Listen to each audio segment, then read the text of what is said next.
The first time my parents told me not to come home, I thought it was a misunderstanding. It was 3 days before Thanksgiving. I was standing in the tiny kitchen of my one-bedroom apartment, holding my phone between my shoulder and ear, stirring a pot of cheap soup that barely tasted like food. I hadn't been home in almost 2 years.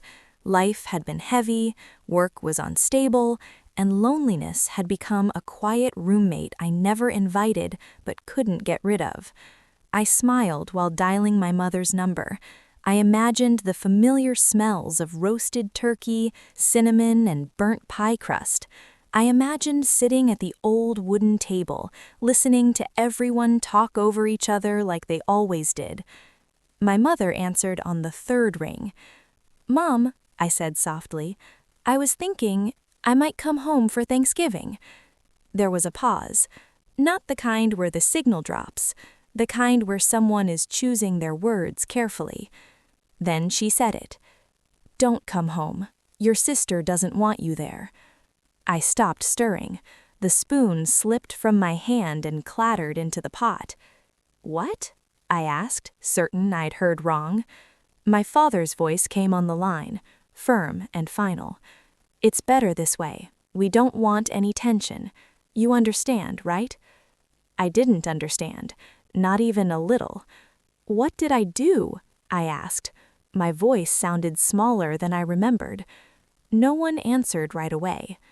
Finally, my mother sighed. "It's just, your sister feels uncomfortable around you, and right now, her feelings matter more." That sentence settled into my chest like a stone. I waited for them to say more, to explain, to take it back. But they didn't. So I did the only thing I could do. I said, "Okay," and I hung up. That Thanksgiving, I ate alone. I watched strangers laugh on TV while my soup grew cold. I told myself it was temporary, that families fight, that time fixes things. I didn't know that phone call wasn't the end of something. It was the beginning. Over the years, I tried to reach out. Birthdays, holidays, short messages that said things like, "Hope you're well," or "Thinking of you." Sometimes I got a polite reply, sometimes nothing at all. My sister never contacted me. I heard about her life through fragments. She got married, she moved into a bigger house, she had children. My parents were always there for her, babysitting, helping, supporting. I was the invisible one. So I built a life without them. It wasn't glamorous. I worked long hours, changed jobs more times than I could count, and learned how to survive without asking anyone for help. I rented small apartments, learned how to fix things myself, and celebrated my wins quietly. Some nights I wondered what I had done so wrong to be erased so easily. But life has a strange way of filling empty spaces. One rainy evening after a brutal day at work, I stopped at a small cafe I'd never noticed before. It was warm inside, smelled like coffee and baked bread, and felt safe. That's where I met her. She was sitting alone by the window, reading a book, her coffee untouched. When I accidentally knocked over a chair, she looked up instead of getting annoyed. "Rough day?" she asked. I nodded. "Rough life," I joked. She smiled like she understood more than I'd said. We talked for hours, about nothing, about everything. When the cafe closed, neither of us noticed. That night didn't fix my past. It didn't erase the hurt, but it reminded me of something I had almost forgotten. I wasn't unlovable. I just hadn't been loved by the right people yet. And I had no idea that years later, when I would finally stand at my own wedding, the people who once told me not to come home would suddenly want to be there. But by then, everything had changed. After that night at the cafe, something quietly shifted inside me. Her name was Emma. We didn't rush anything. There were no dramatic declarations, no promises made too soon. We met for coffee again, then dinner, then long walks where silence felt just as comfortable as conversation. She listened in a way that made me feel seen, not studied. When I finally told her about my family, about the phone call, the rejection, the years of distance, she didn't interrupt or offer easy advice. She just said, "That must have hurt more than you let on." And she was right. For the first time, I allowed myself to admit that it hadn't just hurt, it had broken something in me. It had taught me to expect abandonment before affection, silence before support. Emma didn't try to fix me. She didn't need to.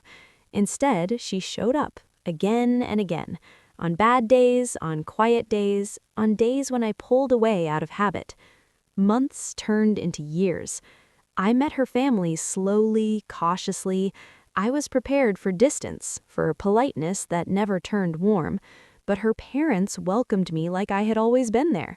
Her mother asked about my day and actually waited for the answer. Her father treated my opinions like they mattered. It felt unreal. At first, I kept waiting for the moment it would all fall apart, but it didn't. Life moved forward. Emma and I moved into a small place together. We argued sometimes, laughed more often, and learned each other's rhythms. We supported each other through job changes, health scares, and long nights where the future felt uncertain.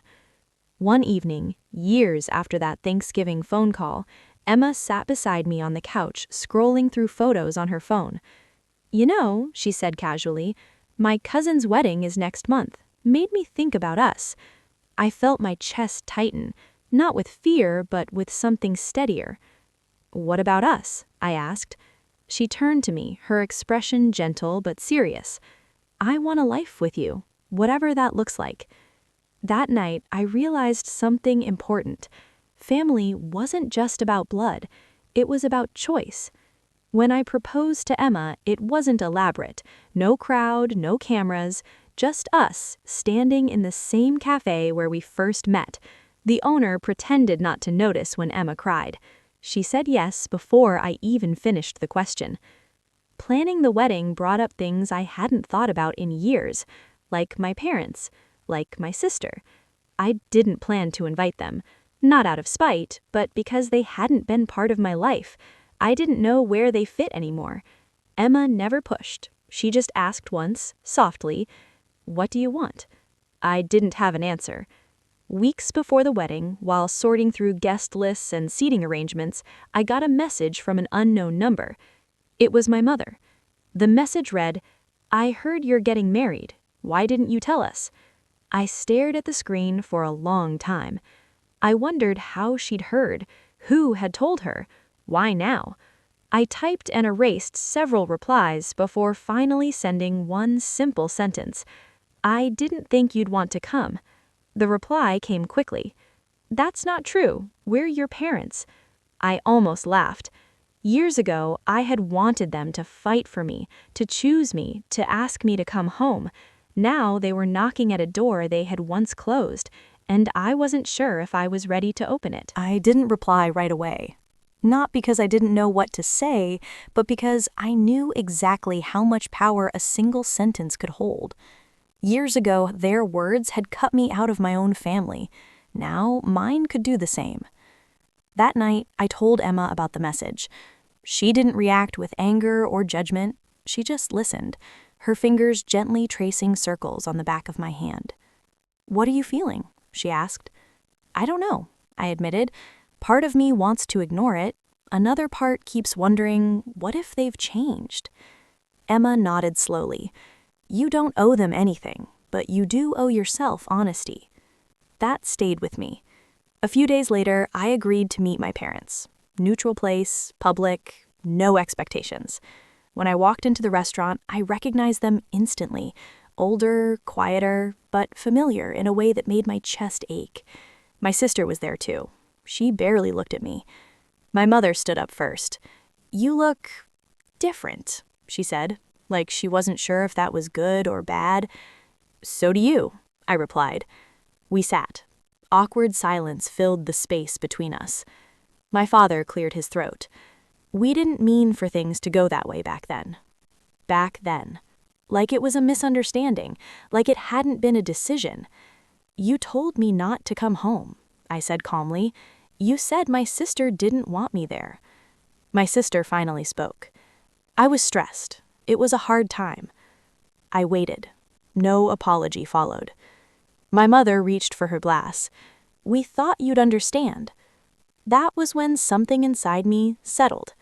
They hadn't called to heal old wounds. They had called because they felt left out. "I'm getting married. I'm happy. I've built a life." My father nodded.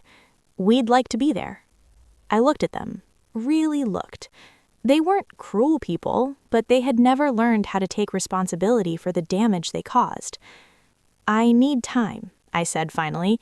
They didn't like that answer. I could tell. As I walked out of the restaurant, the weight I'd been carrying for years felt lighter.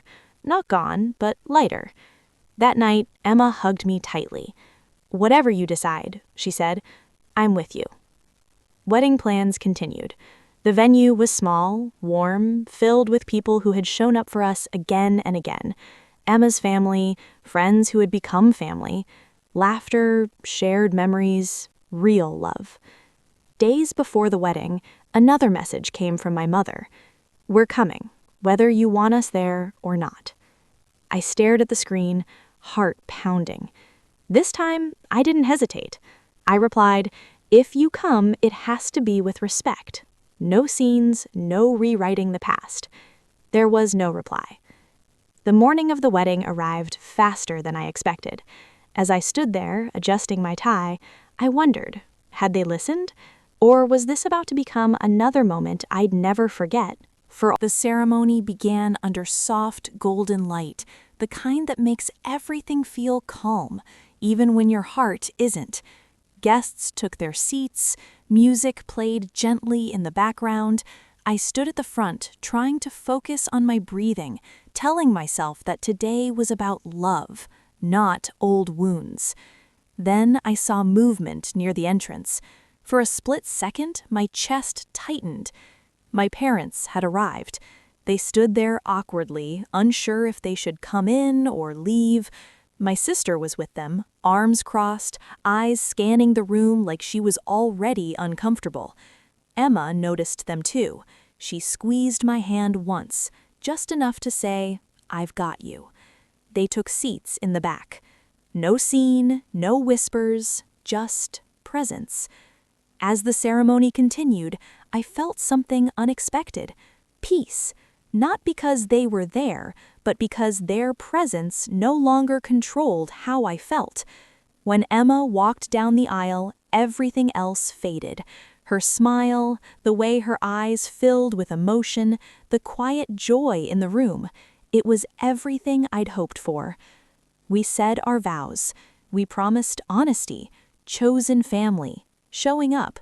And when the officiant said, "You may kiss," the room erupted in applause. At the reception, laughter filled the air, stories were shared, glasses clinked. I noticed my parents watching from a distance, not intruding, not demanding attention. Eventually, my mother approached. "You look happy," she said softly. "I am," I replied. There was a pause. Then she surprised me. "We were wrong back then. We handled it badly. It wasn't a perfect apology, but it was real." My sister stood behind her, quiet. She didn't say anything, just nodded once. That was enough for today. Later that night, as the music slowed and guests began to leave, Emma and I stood together, taking it all in. "You okay?" she asked. "Yes," I said, and meant it, for the first time in a long time. Some families are the ones you're born into. Others are the ones you choose. And standing there, surrounded by people who had shown up, not out of obligation, but out of love, I knew something for sure. No matter what the future held, I was no longer the person who had been told not to come home. I had built my own. For forgiveness, he asked for a chance to do better. At the bottom, in smaller handwriting, my mother had added a single line. "We miss you, but we understand if you need distance." I folded the letter carefully.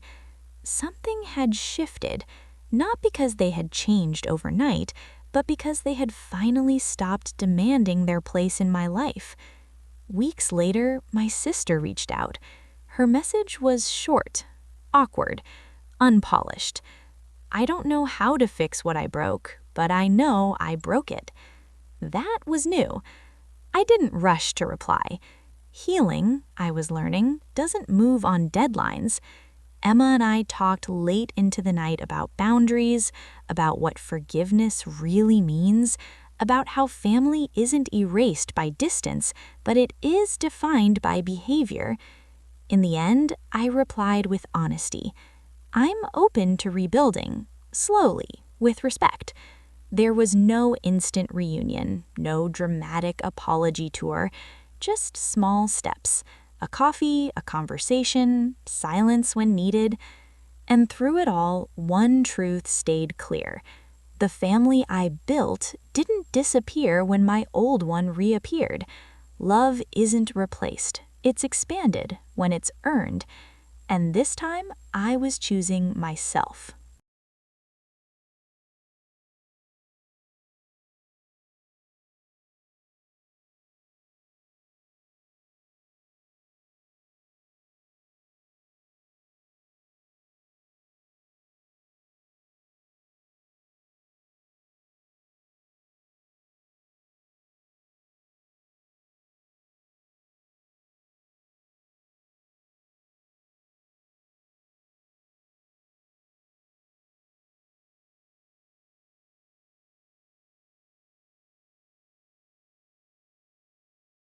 Rebuilding didn't feel like a reunion. It felt more like learning how to walk on a road that had once collapsed beneath my feet. The first time I met my parents again after the wedding, it was quiet. No hugs, no emotional speeches, just coffee growing cold between us as we talked about simple things: work, weather, Emma's new job. They were careful, almost too careful. And for the first time, that told me something important. They were finally afraid of losing me. My sister arrived late. She sat down across from me, hands clenched in her lap. "I've replayed that day so many times," she said. "When I told you not to come home, I didn't think you'd actually leave." I looked at her. "I didn't think you'd mean it." Silence settled between us, not angry, just heavy. "I was jealous," she admitted. "You were always the one Mom and Dad leaned on. I thought pushing you out would make me feel secure. It hadn't." She looked smaller than I remembered. Not weaker, just human. "I'm not asking to go back to how things were," she said. "I just don't want us to pretend you never existed." That mattered. Not enough to erase the past, but enough to acknowledge it. Emma joined us later. She didn't speak much. She didn't need to. Her presence grounded me, reminding me that whatever happened here would never define my worth again. Over the following months, boundaries became the real test.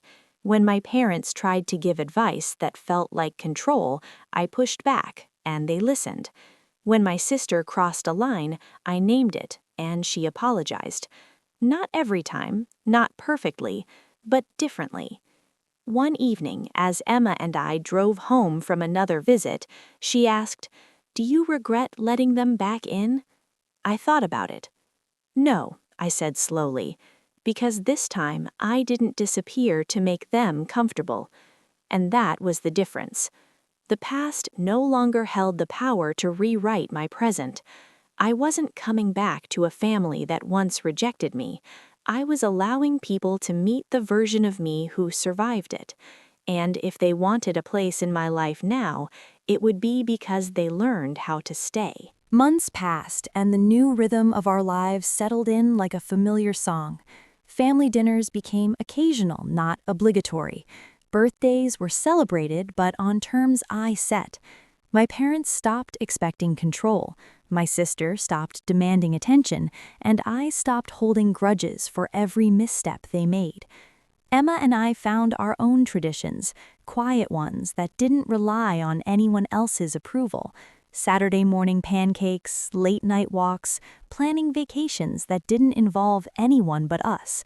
The life we built was simple, but ours. Then came the unexpected moment. My sister called one morning. "Can we talk?" she asked. Something in her voice hinted she had something real to say, not an apology rehearsed in the car or over messages. I agreed, cautiously hopeful. She arrived an hour later, carrying a small box. Inside were letters, not just hers, but old notes, forgotten birthday cards, pieces of my childhood she had kept. "I want you to know," she said, her voice soft. "I always admired you, and I know I hurt you. I can't take that back, but I can try to make it right." I held one of the letters, my fingers tracing the familiar scrawl from when I was a child. My chest tightened, not with anger, but something else. Recognition, acceptance. It was strange, pain and love intertwined in a way I hadn't felt in years. I realized then that forgiveness isn't a single act, it's a series of choices. Every smile, every moment of patience, every acknowledgement of past wrongs builds it. We spent the afternoon together, sorting through memories, laughing at little absurdities, quietly acknowledging the heartbreak we had both endured. By the time she left, I felt something shift. Not a complete healing, but a bridge being built, stronger because it had been tested. When Emma asked me about the visit later, I shrugged. "It's complicated," I said, "but it feels possible." For the first time, I understood that family isn't perfect. It never will be. But it can exist without breaking you. And this, finally, felt like a home I could choose to live in, freely. The following year brought surprises I hadn't expected. Thanksgiving approached, and my parents, for the first time in decades, invited me early. No conditions, no veiled threats, no hidden rules, just an open invitation. I hesitated, but Emma encouraged me. "You've earned your seat," she said. When we arrived, the house looked different. Brighter, lighter, like someone had finally dusted away the old shadows. My sister was already there, setting the table, her hands trembling slightly. She caught my eye and mouthed, "I'm sorry," and I nodded. It wasn't a full apology, not the kind that erases years, but it was real. Dinner began quietly. My parents made small talk, my sister kept glancing at me, waiting for a reaction, searching for a cue.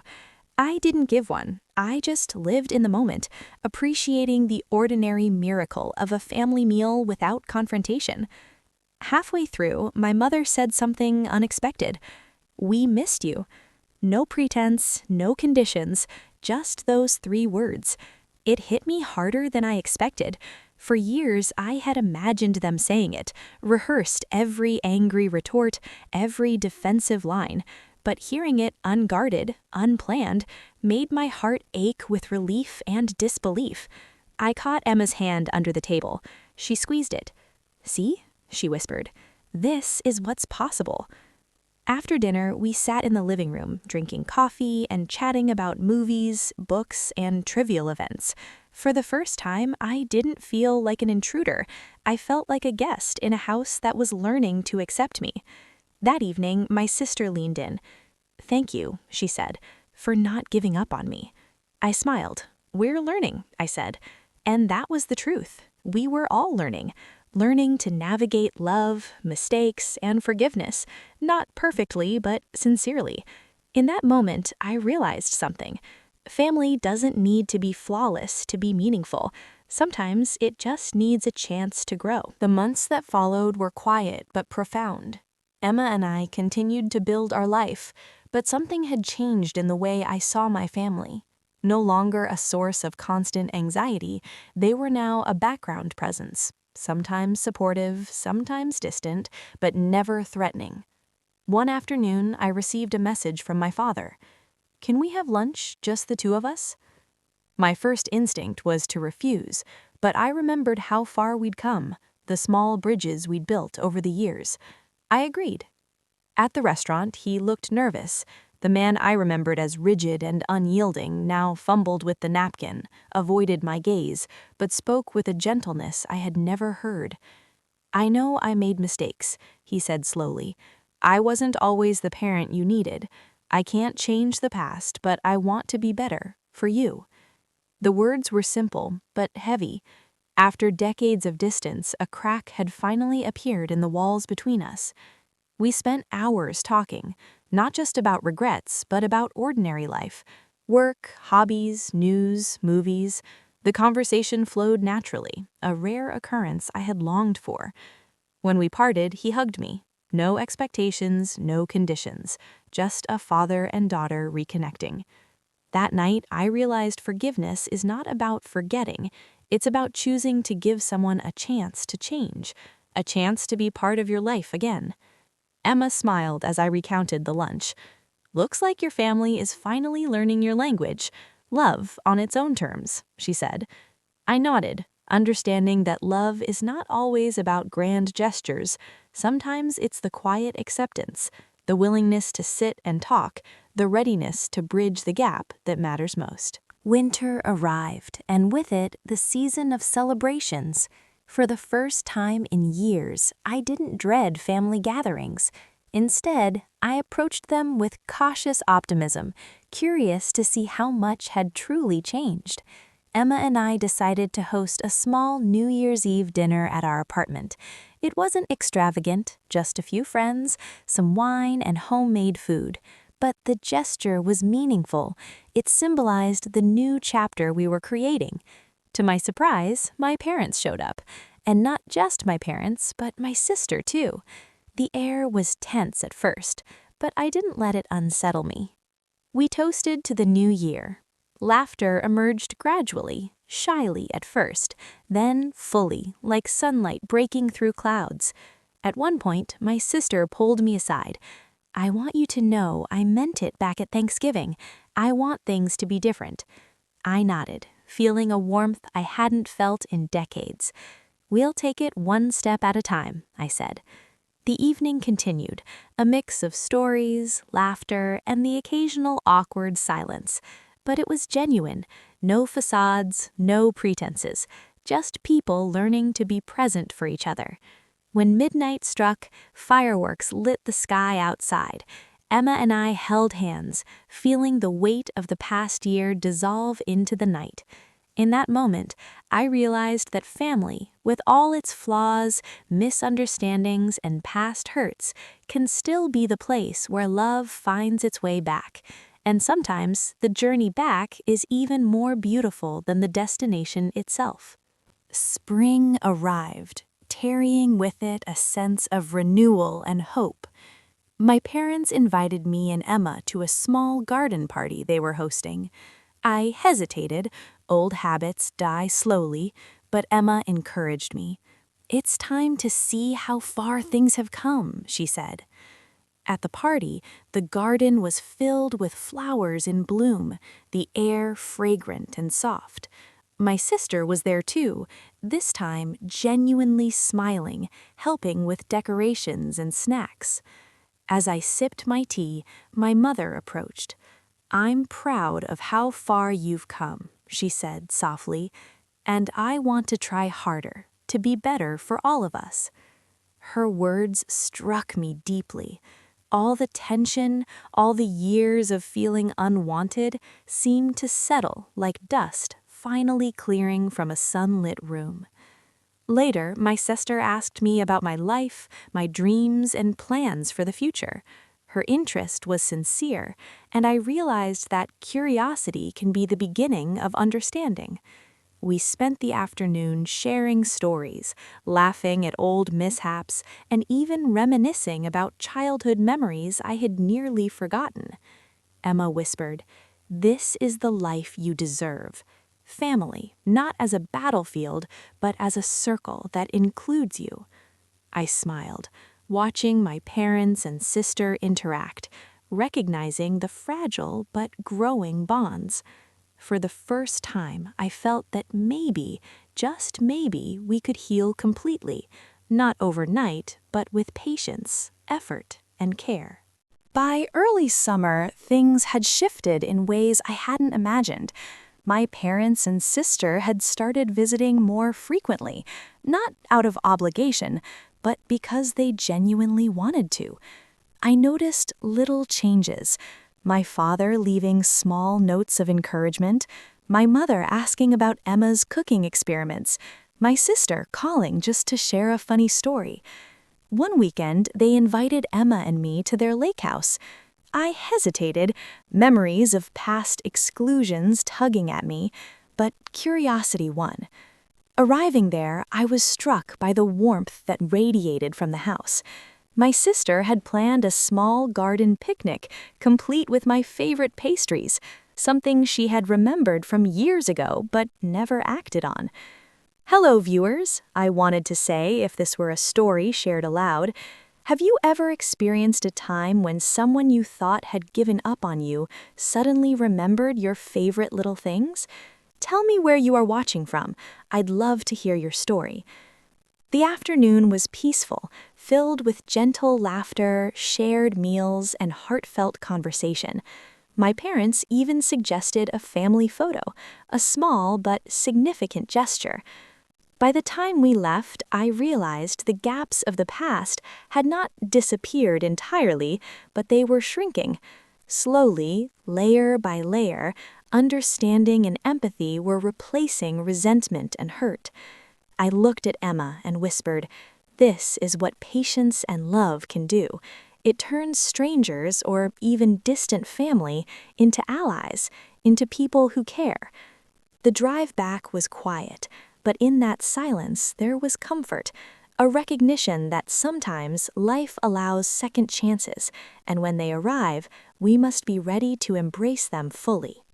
Summer had fully arrived, and with it the promise of longer days and brighter memories. I found myself reflecting on how far we had come. What had once been awkward encounters and tense phone calls had slowly transformed into shared meals, laughter, and genuine connection. Emma and I planned a small anniversary celebration for ourselves, inviting my parents and sister. I wondered silently if they would come without hesitation or doubt. To my relief, they arrived warmly. My sister brought a handmade gift, something thoughtful, a reminder that she had been paying attention all this time. "Hello, viewers," I imagined saying. "Have you ever had someone surprise you with genuine care after years of distance? Share where you're watching from. It makes these stories even more real." The evening was filled with music, soft conversations, and the clinking of glasses. My mother laughed freely, a sound I hadn't heard in years. My father seemed lighter, more present, less burdened by old grudges. I realized that trust, once broken, could be rebuilt. Not instantly, not completely, but with consistency and care, brick by brick, the foundation could be restored. As we sat on the balcony watching the sunset, I felt a deep sense of gratitude. Life had given us another chance, and we were seizing it with open hearts. In that moment, I understood something important. Family isn't always perfect, but with effort, patience, and love, even the most strained bonds can find their way back to warmth and understanding. As autumn approached again, the air carried a familiar chill, but this time it didn't feel heavy. Emma and I had settled into a rhythm that felt unshakable. Our home was filled with warmth, not just from love, but from the quiet confidence that came from knowing where we stood with each other and with the past. One evening, my parents invited us over for dinner. Nothing formal, just soup, bread, and conversation. Halfway through the meal, my father looked at me and said, "I've been thinking a lot about that Thanksgiving years ago." The room went still. "I should have protected you," he continued. "I chose peace over what was right, and I lost you because of it." He didn't look for reassurance. He didn't rush his words. I won't do that again. Something in my chest loosened. My sister spoke next, her voice quiet. I was afraid back then, afraid of losing my place. I didn't realize I was destroying yours. She swallowed. I live with that. I nodded, not because everything was fixed, but because the truth had finally been spoken without excuses. Later that night, as Emma and I walked home under falling leaves, she asked, "How do you feel?" I thought about it. "I feel complete," I said, not because everything is perfect, but because nothing is hidden anymore. The past had stopped chasing me. It no longer defined who I was or where I belonged. For the first time, I wasn't returning to a family that once pushed me away. I was walking forward with clarity, with choice, and with peace. The year came full circle in a way I never expected. Another Thanksgiving arrived, not as a reminder of rejection, but as a quiet test of how much had truly changed. This time, no one told me not to come home. This time, I was asked. Emma and I arrived together, hand in hand. The house felt familiar, but different, lighter, like it no longer carried secrets in its walls. My mother hugged me first, not tightly, not desperately, just warmly. "I'm glad you're here," she said. Those 5 words mattered more than she would ever know. Dinner was simple, honest. No one avoided eye contact. No one walked on eggshells. Stories flowed naturally about work, plans, dreams. Even laughter came easily, unforced. At one point, my sister raised her glass. "I don't say this enough," she said, her voice steady, "but I'm grateful you didn't disappear from my life, even when I made it hard for you to stay." I looked at her, really looked at her, and realized something important. We were no longer trapped in the roles we once played. Not the rejected child, not the controlling sister, not the silent parents. Just people, imperfect, learning, trying. Later that night, as Emma and I prepared to leave, my father walked us to the door. "You know," he said quietly, "family isn't about who controls the house. It's about who keeps the door open." I smiled, because for the first time, I believed him. As we drove away, Emma rested her head on my shoulder. "You broke the cycle," she said. And she was right. I wasn't the person who had once been told not to come home. I was someone who learned that home isn't a place you beg to belong to. It's a place that chooses you back. And this time, it finally did.